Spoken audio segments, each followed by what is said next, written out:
Hello everyone, my name is Farana Jiha. Today, me and my friends would like to share to you about value chain analysis. In this video, we're going to discuss with you 4 important parts of value chain. First is the introductions that will be presented by me. Hi guys, my name is Siti Nur Shahira binti Muhammad Azman, and I will talk about the types of value chain activities. So, let's go! Hello, my name is Nur Khairul Miswah binti Muhammad Zamri. Today, I would like to explain to you about competitive advantage that consists of overall cost leadership strategy and differentiation strategy. Hi everyone, my name is Zuhaili binti Rostizam. I will talk about the examples of value chain and its benefits. Stay tuned! First part is introductions. In this part, I will explain to you about definition, what is value chain analysis, the objective, and the development of value chain analysis. Introductions. Value chain analysis is the activity where the organization performs and links them to the organization's competitive positions.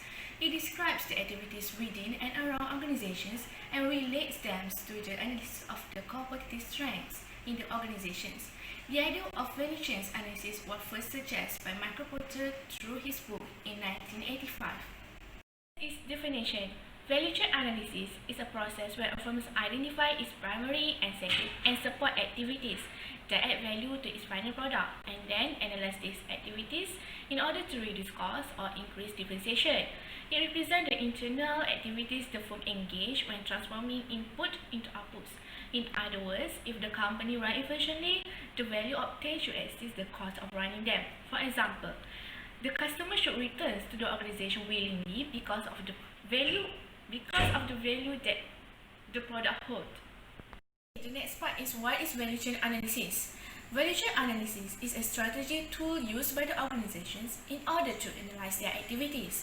Their goal is to recognize which activities are the most valuable to the firm and which one could be improved in order to provide competitive advantage. There are 2 types of competitive advantage. First is differentiation advantage. An organization who competes through this advantage will try to perform its activity better than competitors. Meanwhile, if they want to compete through cost advantage, they will try to perform their internal activities at lower cost than competitors would do. Now, let's move to the objective of value chain analysis.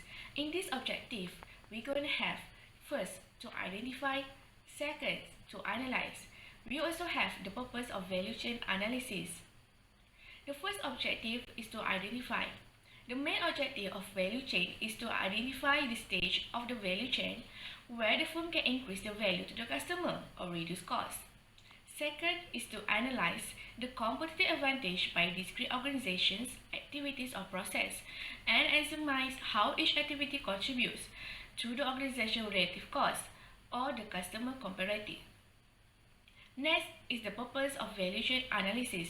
This purpose is to increase the production efficiency, where the productions can deliver the most value of product for the least possible cost. If a company can create efficiency by analyzing one or more its primary activities, the company can gain competitive advantage and boost their profits. We will further discuss this objective by looking at the linkage between value and the value chain. So, what is the correlation between value and value chain? Value is the total amount that buyers are willing to pay for a product. Therefore, the difference between this total amount and cost of firm's activity is called margin.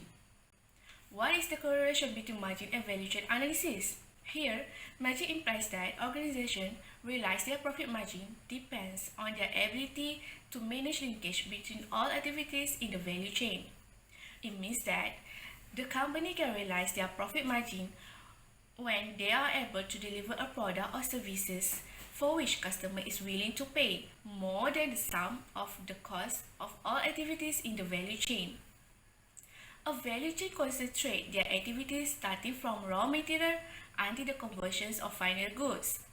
The sources of this competitive advantage can be seen from its discrete activities and how they interact with each other. Now, we will look at the development of value chain analysis. Value chain system was first described in tableau economy, written in 18th century by the French economist Francois Quesnay. Since then, many experts have used and expanded these sources, including Porter's influential model, Robert M. Grant with his book Contemporary Strategy Analysis, and Wesley Leontief, the Input-Output model. However, the value chain analysis illustrated by Marco Porter remains an indispensable methodology. So, as I mentioned before, value chain analysis was first suggested by Marco Porter. Therefore, this value chain analysis is known as Porter's value chain analysis. Michael Porter introduced this generic value chain model in 1985 through his book Competitive Advantage, Creating and Sustaining Superior Performance. As we know, value chain represents all the internet activities a firm engage in to produce goods and services. So, this value was created through primary activities that directly add value to the company and support activities that indirectly create value to the company.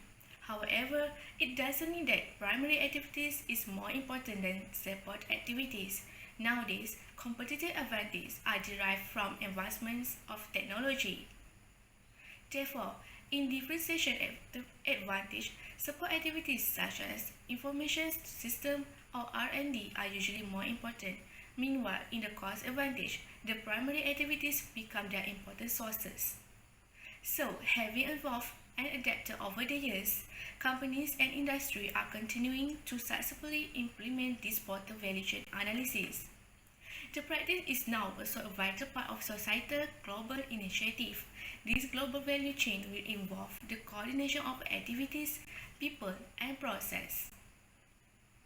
Last but not least, this is the diagram that shows Porter value chains. In this diagram, we're going to have primary activities and support activities. In the primary activities, we're going to have inbound logistics, operations, outbound logistics, marketing and sales, and services.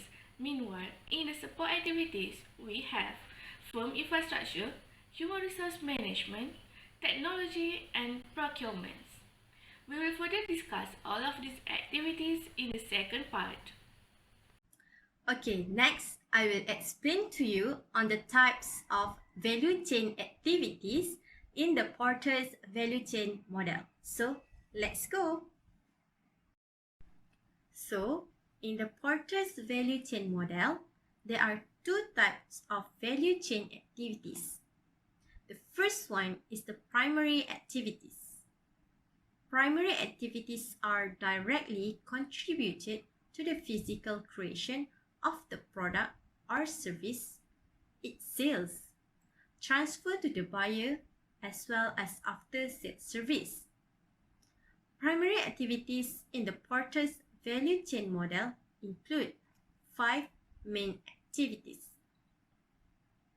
Another activity in the Porter's value chain model is the secondary activities, or commonly known as support activities. So, support activities can be associated with specific primary activities as well as to support the entire value chain. Support activities in the Porter's value chain model include 4 main activities.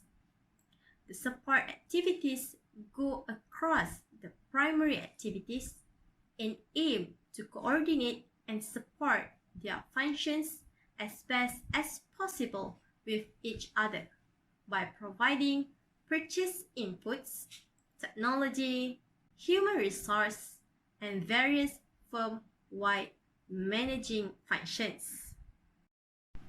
So next, I will introduce to you the 5 main activities of primary activities in the Porter's value chain model. The first primary activities are the inbound logistics. Inbound logistics involve with the activities in receiving, storing, and distributing purchase inputs to the actual product. The next one is the operation. Operation is the process of transforming purchase input to the desired product. Once the required materials have been collected internally, operations can convert the inputs into the desired product. The third one is the outbound logistics.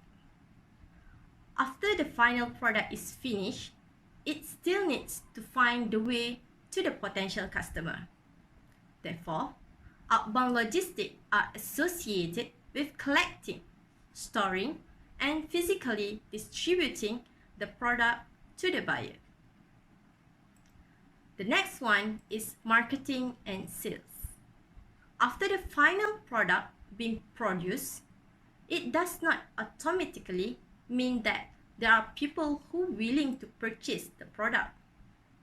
So, this is where the marketing and sales come into the place. The last one goes to the service.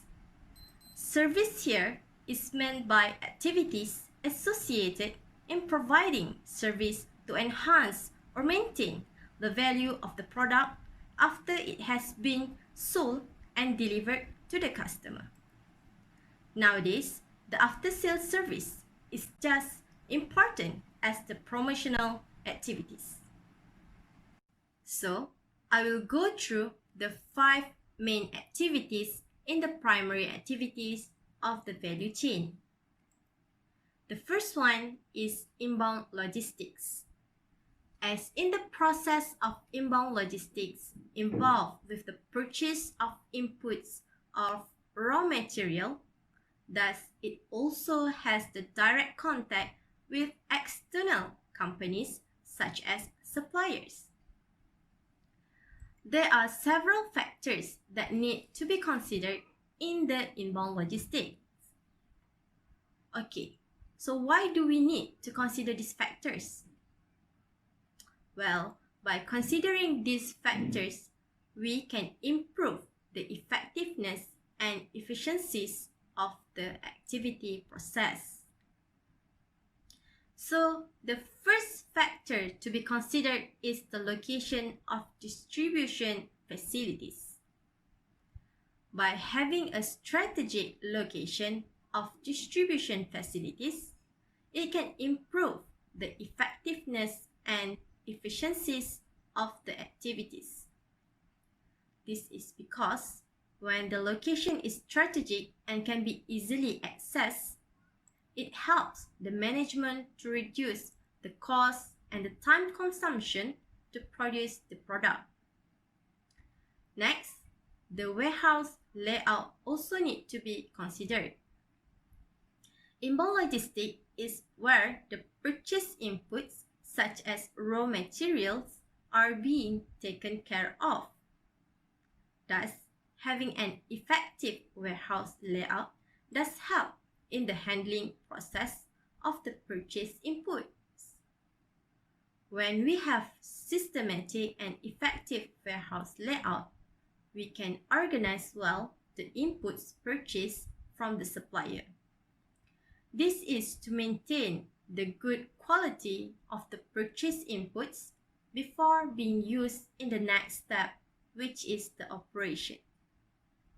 So, the example of the inbound logistics are the material handlings, warehousing, inventory control, vehicle scheduling, and returns to the suppliers. The second one is operation. As in the process of operation involved in the transforming purchase inputs into the desired product, this phase is typically where the factory conveyor belts are being used. To ensure the operation phase runs smoothly, there are several factors need to be considered. So the first factors to be considered is the efficient plant operations and layout. It is essential to have a well-developed plant layout for all the available resources in an optimum manner and get the maximum out of the capacity of the facilities. The efficiency of productions depends on how well the various machines and service production are located in a plant to run the operation process. Next, the incorporation of appropriate process technology in the operation phase. So guys, why we need technology in the operation phase?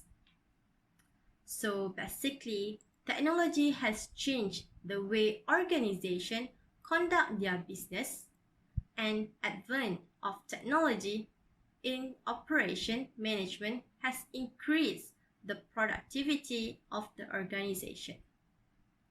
Therefore, the usage of technology in operation management has ensured that the organization are able to reduce the cost, improve the delivery process, standardize and improve quality, and focus on customization. Thus, it able to create value for customers. So, the example of operation is machining, packing, assembly, equipment maintenance, testing quality control, and facility operations. The third one is the outbound logistics.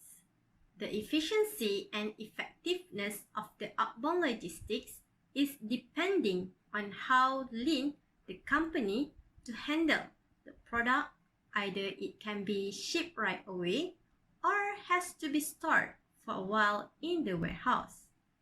So, in outbound logistics, we need to consider the effective shipping process of the product.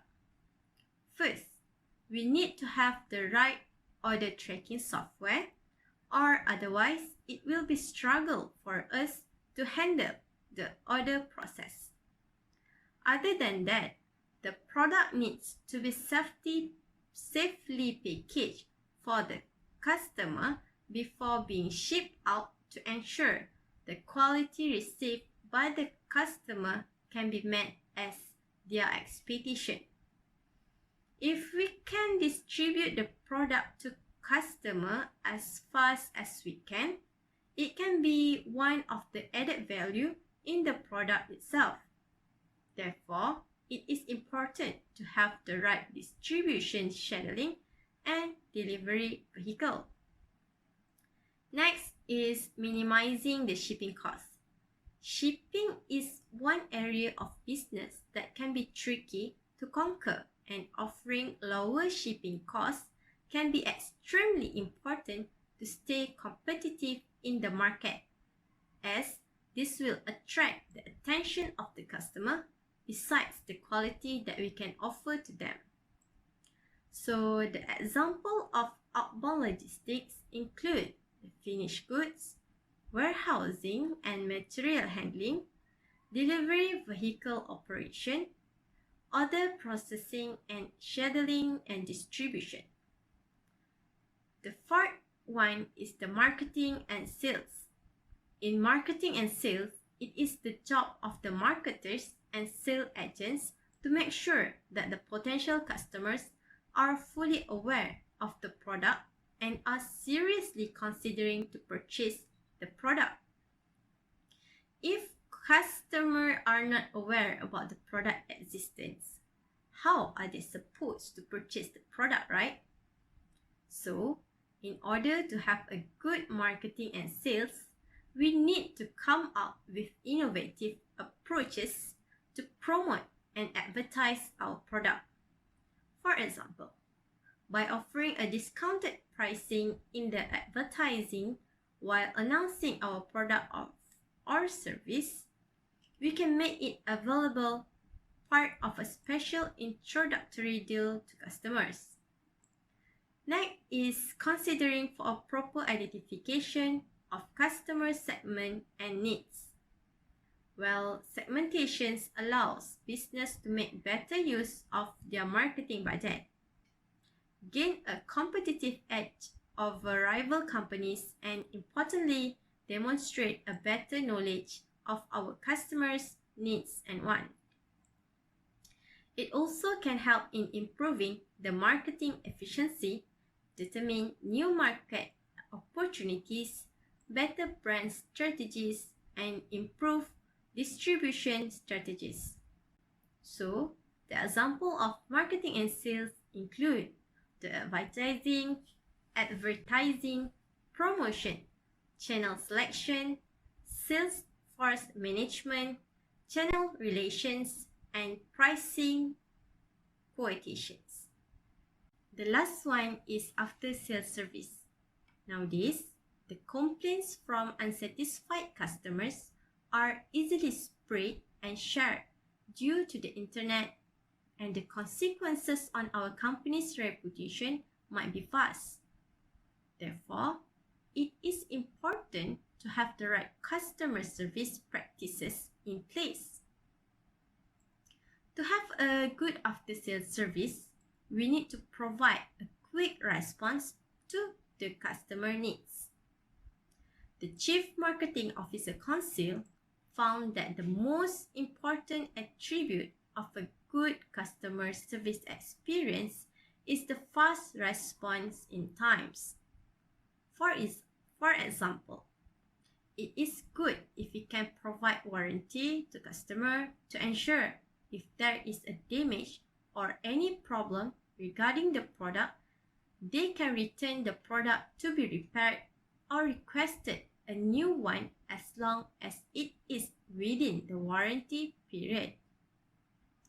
Therefore, by responding quickly means that we are meeting the customer expectations and able to give a good experience to them.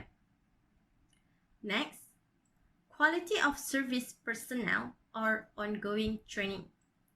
Training can give invaluable insight into how our customers use our product or services. For example, by having a library of how-to videos for certain features of our product, it can help customers to easily understand the features of our product and can be a way of interaction with customer. For example, if after-sales service include the installation, product adjustment, training, part supply, and repair.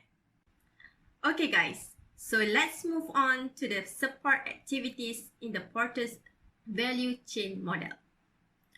There are 4 main activities in the support activities. The first one is procurement. Procurement refers to the function and the process to acquire the purchasing input used in the firm's value chain. The second one is technology development. Technology development can be grouped into efforts to improve the product and the process. The third one is human resource management. Human resource management involves in the recruiting, hiring and firing, training, development, and compensation of all types of personnel. The last one is general administration. General administration basically supports the entire value chain and not only for individual activity. In procurement, purchase inputs are needed for every value activities. Therefore, procurement is needed to assist multiple value chain activities and not just inbound logistics. Procurement also being related to the win-win relationship with the suppliers. By focusing to the win-win negotiations, we can turn suppliers at all levels into collaborative partners to support our shared success as well as an advantage of opportunities for market expansion, product innovation, and mutual beneficial shared initiative in the long run. Next, in technology development used in most companies is set out in a very broad view. For example, telecommunication technology, accounting automation software, product design research, and customer servicing procedure. The research and development departments can also be classified in the technology development. In the human resource management, it affects the competitive advantage in any firm through its role in determining the skills and motivation of employees and the cost of hiring and training them. Some companies rely so much on talented employees, especially in the technological and advisory service industry. Thus, the activities under general administration should not be underestimated, even though some firms collectively indicate it as overhead costs, since they could be one of the most powerful sources of competitive advantage. It is often to be the starting point from which all smaller decisions in the firm are being based on. For example, a business that is backed by a strong management team can be the market leader in its industry. This is because business management team is essential to harnessing opportunities that create the needed competitive advantage. Okay, next, we will discuss on the competitive advantage. Now I will explain to you about competitive advantage using three generic strategies, which is overall cost leadership strategy, differentiation strategy, and focus strategy. But I will focus on two strategies only, which is overall cost leadership strategy and differentiation strategy, since it related with value chain activity in order to create competitive advantage. Overall cost leadership is focusing to create a low cost position for their products and based on appeal to the industry-wide market. Cost leadership involves achieving competitive advantage through lower costs compared to other firms in the market. The aim is to open up a sustainable cost advantage over competitors and the use of lower cost as basic for either underpricing competitors and gaining market share at their expenses or earning a high profit margin selling at going price. To create a lower cost of production requires a set of tactics which first aggressive construction of efficient skill facilities, 2 vigorous pursuit of cost reduction from experience, 3 tight cost and overhead control, 4 avoidance of marginal customer account, 5 cost minimization in all activities. Next, how can we apply cost leadership in the value chain activities? We can apply cost leadership in primary activity. First, inbound logistics, which with superior handling of inventory to minimize damage and improve the quality of the final product. As example, to decrease the cost, we can buy the raw material from direct supplier, which is factory, since it can help to reduce the cost, minimize the damage of the material, and we can guarantee the quality of the product. Another example is a company can buy the raw material in bulk, which in huge quantities is much more cheaper. So for second primary activity is operation.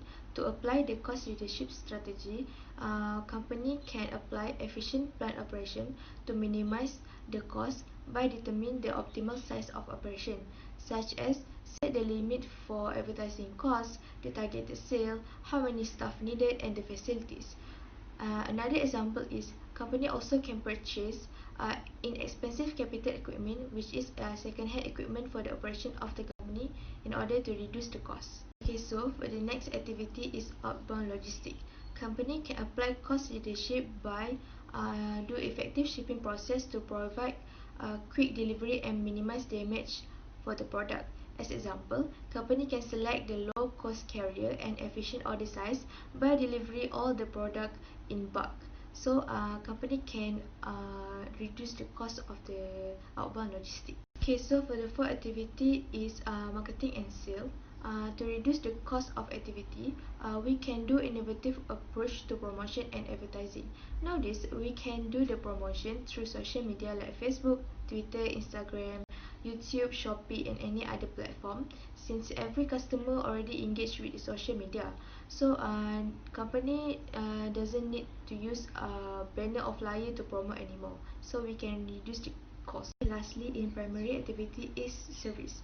Company need the quality of service personnel and ongoing training, which effective product installation to reduce recall. The worker need to make sure that the installation of the product is correctly installed so that customer doesn't need to call again for any problem, because the problem of installation can cost the money. Company should provide proper training for dealer and customer regarding of the product. The first support activity to apply cost leadership is general administration, which company can reduce the overhead cost. Which company flatten the organization structure, as example, only have a few management layer and employee have more than one job scope. Okay, for the second support activity is human resource management. Company can apply cost leadership by minimize cost associated with employee turnover through effective policy, such as companies should hire the right people that have the potential to do the job. Okay, so the third activity is technology development, which investment in technology in order to reduce costs associated with manufacturing process. As example, company can using software or require help from artificial intelligence to be used in the manufacturing process, where the technology can be used in many years, and company can reduce the cost of the staff. Okay, the last support activity is procurement. Companies should apply cost leadership in procurement by procurement of raw material inputs to optimize quality and speed and to minimize the associated costs. As example, companies should find the lower cost product to purchase raw material, and companies should not depend with one supplier. Companies should find many suppliers and compare the price for raw material so that they can buy from supplier that offer the cheaper price. Okay, now we already done explaining cost leadership strategy, and we will proceed with differentiation strategy. Differentiation strategy consists of creating differences in the firm activity, product or service offering by creating something that is perceived industry-wide as unique and valued by customer, and customers are willing to pay a premium price for the product. Okay, now I will explain how the differentiation strategy is being used in the value chain activities. For the first activity in primary activity is inbound logistics. Company do the superior incoming material raise the quality of the finished product. As example, company should choose a quality material for the specialized product, which company should know their product specification. Okay, for the second activity is operation. Company can apply differentiation strategy by offering a consistency manufacturing of attractive product. By offering consistency, high quality products allows your customer to know exactly what to expect every time they purchase your product. As example, if the company product design is what make the product attractive to the customer, company should consistent to produce the same product design. So for the third activity is outbound logistics, where depreciation can be applied in outbound logistics by better shipping procedure, minimize damage, which companies should shipping the product to high traffic location in quality shopping mall or urban shopping district so that every customer have the access to buy the product. Okay, so for the next activity is marketing and sale. Companies should do effective and extensive advertising and promotion that build image. As example, company not only use social media to promote the product, but use all platform available to reach the customer, such as television advertising, radio advertising, and printed advertising to make sure that every customer know about their products. Other than that, company can organize a sale channel which can be a greater convenience for customer, where customer can buy their product online and it's easy to access and to find their product. Okay, for the last primary activity is service. Company apply differentiation strategy in service activity by having a quality of customer service. This is important for company to follow up the customer feedback and problem if there is something wrong with the product. A good Customer service should be able to assist customer if they have problem, which company can prepare as services during pre-purchase, during the purchase and post-purchase. Company also can prepare a hotline so that if customer have problem, they can ask to chat or call for help from the company. Okay, now I will continue with differentiation strategy for support activity. The first support activity is general administration, where companies should build corporate reputation, which by continue to introduce innovative breakthrough new product that can help to attract customer with the uniqueness of the product. Other than that, having a solid management can help build the corporate reputation, where the better the management of a firm's infrastructure, the higher the ability of creating profit for the firms. Okay, so for the second support activity is human resource management. Differentiation strategy can be applied where companies should provide training and incentive to ensure strong customer service orientation. As example, human resource management should organize a training for the staff on how to deal with customer, how they should react when customer asks about the product, how to settle the problem of the customer to ensure that customer will get the satisfaction from the customer service. Okay, so for the third activity is technology development, where the company should have excellent application engineering support. For example, the worker of the company must have a knowledge of database management, different operating system and different programming language so that they can produce excellent product that focusing on the technology innovation, since the world getting more advanced with technology and companies should not leave behind. For the last support activity is procurement. By applying differentiation strategy, companies should have a close relationship with supplier, which it should give benefit for company and supplier. As example, the supplier are required to provide the worker with safe working condition and to provide product and services as per the standard, and company will become the major buyer for the supplier product. All the factors influence its relationship with supplier. Therefore, having a good relationship with supplier will help seeking optimum performance and boost profitability for company and supplier.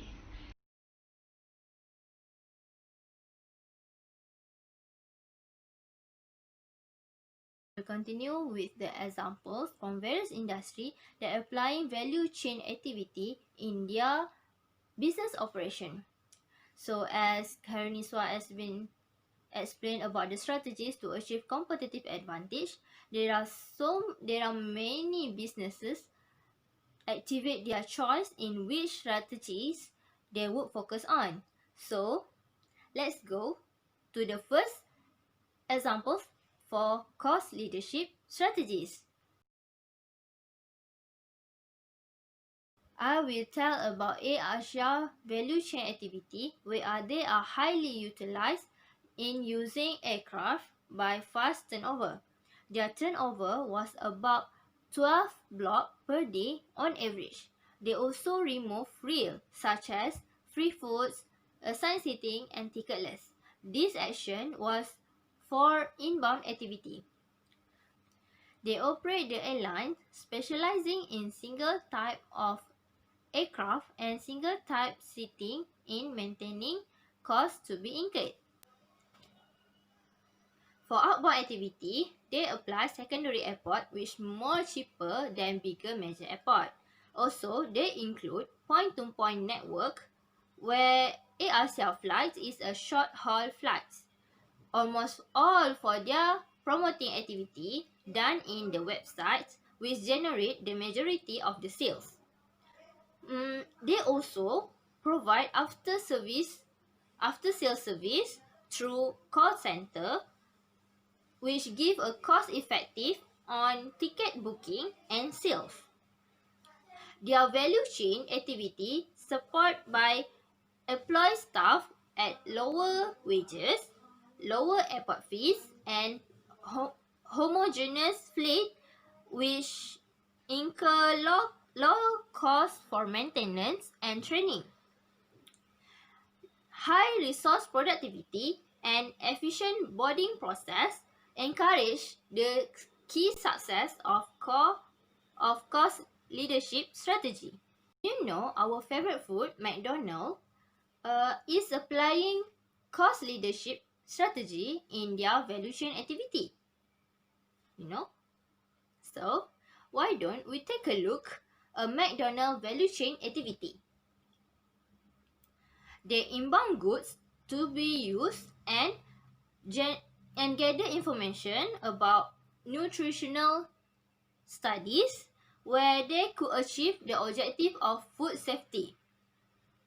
They also invent fast food operation system and mass production process to meet high demand and efficiency. They broaden accessibility of their product by drive-through, sit-down, and counter service to help customer availability to enjoy McDonald's.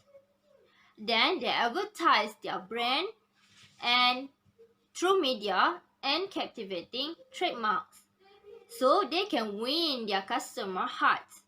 Lastly, they offer after-sales service like free Wi-Fi, gift cards, and associate party for kids. Their value chain activity is supported by modern and sophisticated yet maintaining its green activity in to provide eco-friendly restaurant. They're using complete spectrum of control from direct control to management of subjectivity in their employment relationship. Then they invent e-procurement system as a backbone of logistics and whole McDonald's supply chain management. This allows business to buy supplies at discount price. Then the IT support is using outsourced system to replace faulty units and infrastructure. So for the last example, we're gonna show you the video of examples cost leadership strategies, which is IKEA. I would like to credit to Notesmatic for the video. So let's enjoy. Welcome to Notesmatic, your favorite marketing and business management blog. Today, we are going to talk about IKEA. IKEA is one of the leading home furnishing brands. We are going to present the value chain of IKEA in this video. The primary activities in Porter's value chain are concerned directly with the creation of products or services. Inbound logistics refers to the inward flow of goods into business, which includes transport, storage, and delivery. This is an important area in the value chain, optimizing which helps businesses grow their operational efficiency and minimize costs related to inventory management and logistics. IKEA has set this area of its business carefully in a manner to reduce costs of transportation and storage. Since IKEA wanted a highly efficient distribution system from the suppliers to production and finally to the stores and customers, it made logistics an integrated part of its business. IKEA operates a franchise system that has helped the brand expand internationally faster. The IKEA Group is the owner of the IKEA concept. The franchisees that operate the IKEA stores around the world include IKEA transports around 20% of the products to the stores directly from the suppliers. However, the rest are transported using IKEA's distribution system and distribution centers located in key locations around the globe. IKEA customers can choose to pick up products from the stores. To keep expenses minimized, the company does not offer free delivery.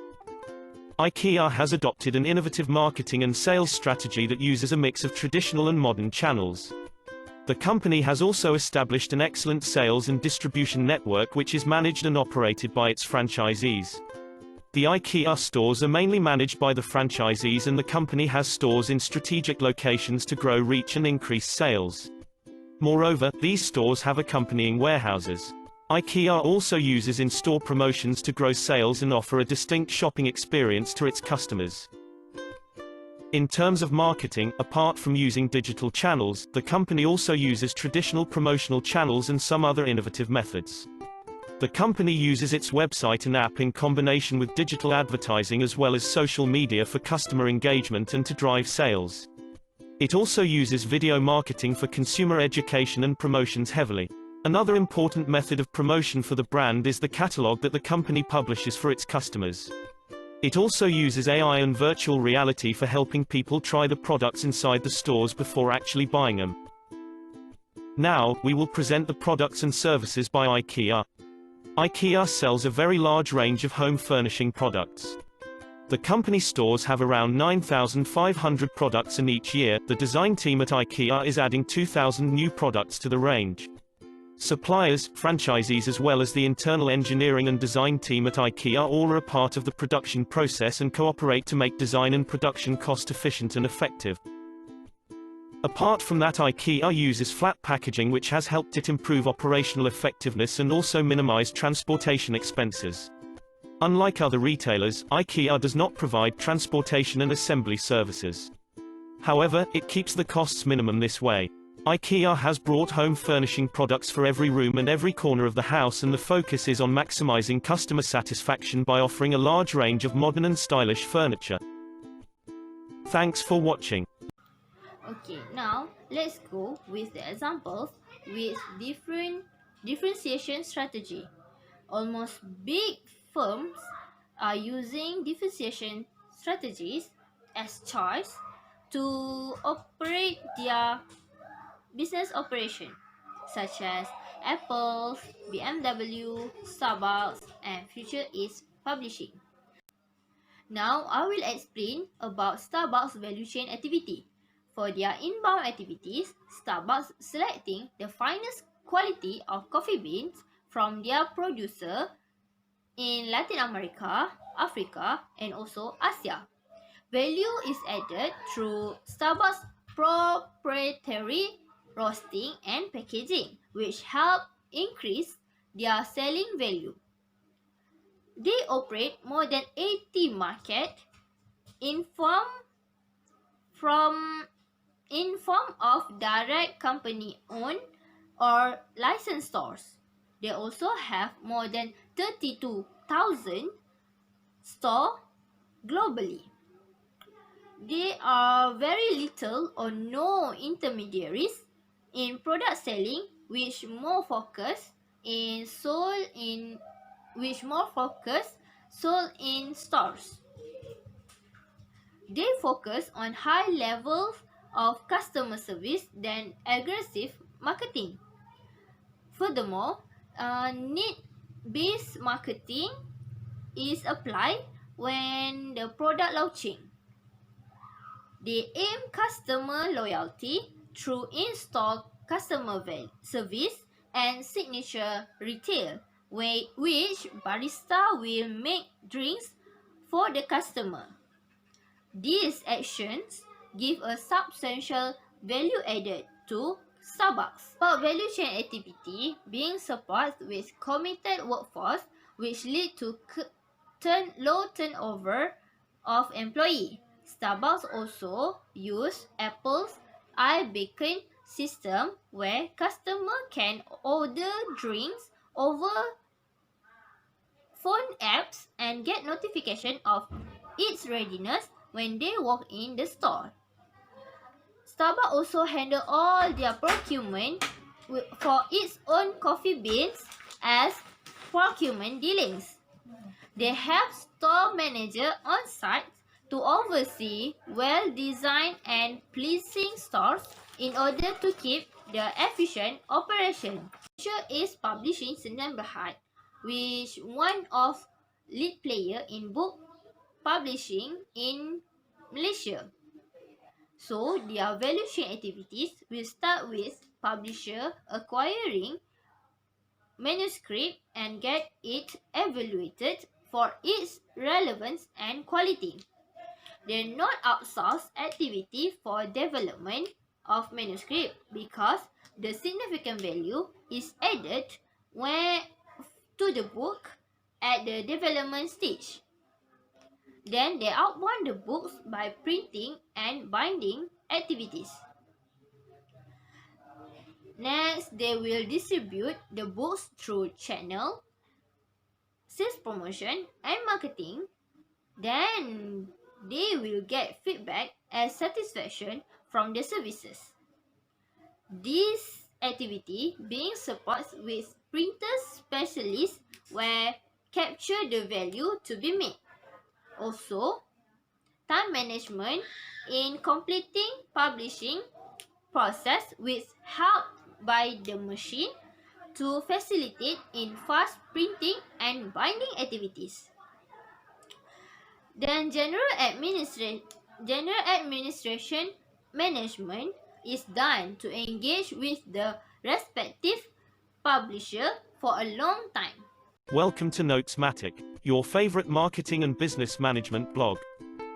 Today, we are going to talk about BMW Motors. The BMW Group also owns the Mini Cooper and Rolls-Royce brands. We are going to discuss the value chain of BMW in this video. BMW is a leading brand of premium vehicles based in Munich, Germany. The automobile company has maintained a strong global presence through a large network of dealerships.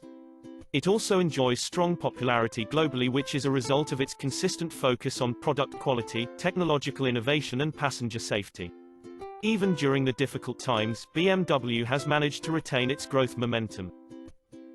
Apart from growing regulations and political uncertainty in several key market regions including Britain, the automobile industry is currently dealing with several major challenges that are hindering sales and growth.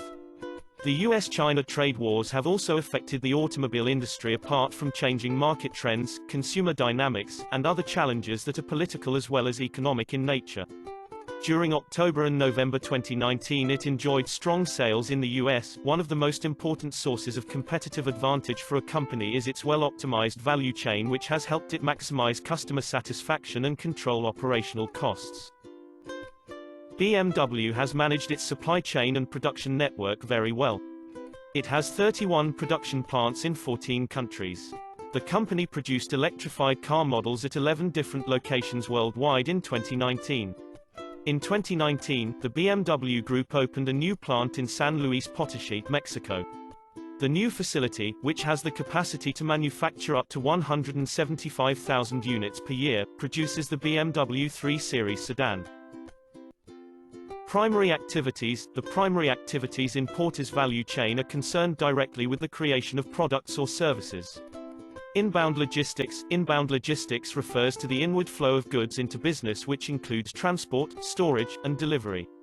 BMW sources from more than 12,000 suppliers globally. It has 31 production and assembly plants. The largest part of its supplier network is in Germany. BMW has its headquarters in Munich, Germany. Its global operations span more than 140 countries. Founded in 1916, BMW has grown into one of the world's most successful makers of automobiles and motorcycles. It is also among the largest industrial companies located in Germany. BMW's outbound logistics. It refers to the outward flow of goods and services from the company towards the customers. BMW has established an extensive network of dealers and retailers. Outside of Germany, it is mainly the subsidiary companies of BMW which handle its sales and services. BMW has maintained a strong brand image in the global market. Consistent focus on quality and innovation has also helped it build strong brand equity and achieve higher customer loyalty.